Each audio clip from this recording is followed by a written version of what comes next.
The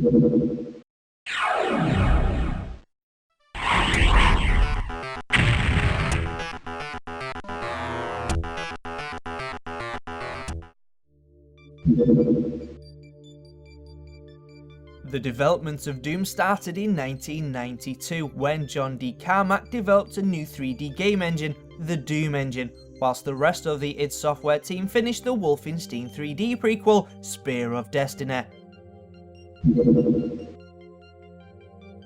The game draws influence in its design from the movies Aliens and Evil Dead 2. You can see those influences when you use your chainsaw or shotgun.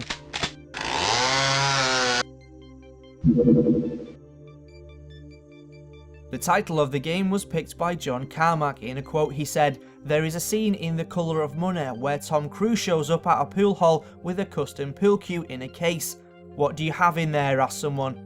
'Doom,' replied Cruise with a cocky grin. That and the resulting carnage was how I viewed us springing the game on the industry." A set of 4 novels based on Doom were written with permission of id Software.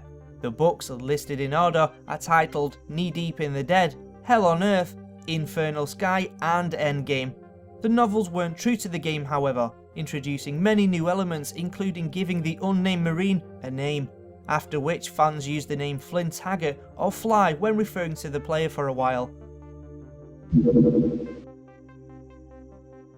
On the subject of the player's identity, simply put, he was never meant to have one. The unnamed Marine is supposed to be you, and it's by not giving the character a name that the developer hoped you would bond better with the game.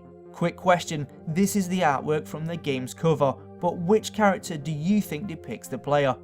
Now the answer could be either or neither, but the answer is definitely not the guy holding a pistol at the bottom of the cover, because if you look carefully, that's actually another monster with a gun as a hand.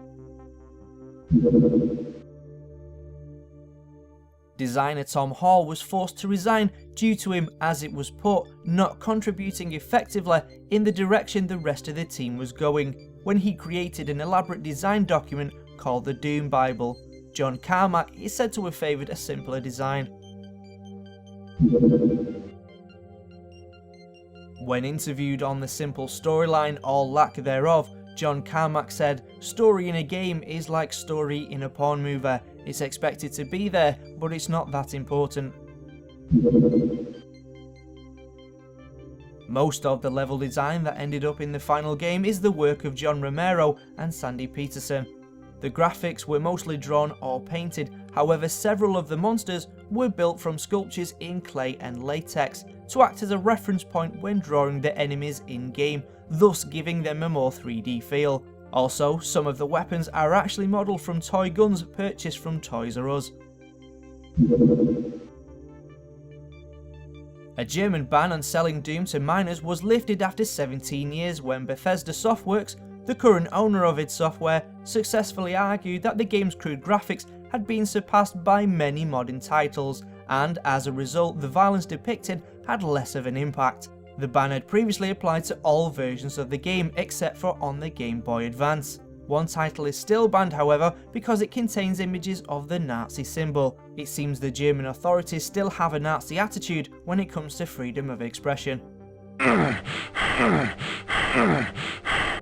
In the wake of its immense popularity, dozens of new first-person shooter titles appeared.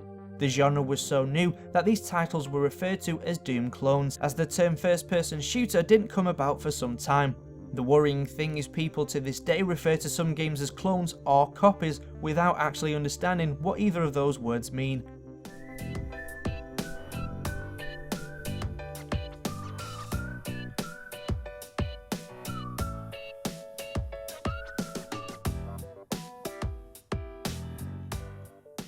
Hey, what do you want to see? Here, take a look at this.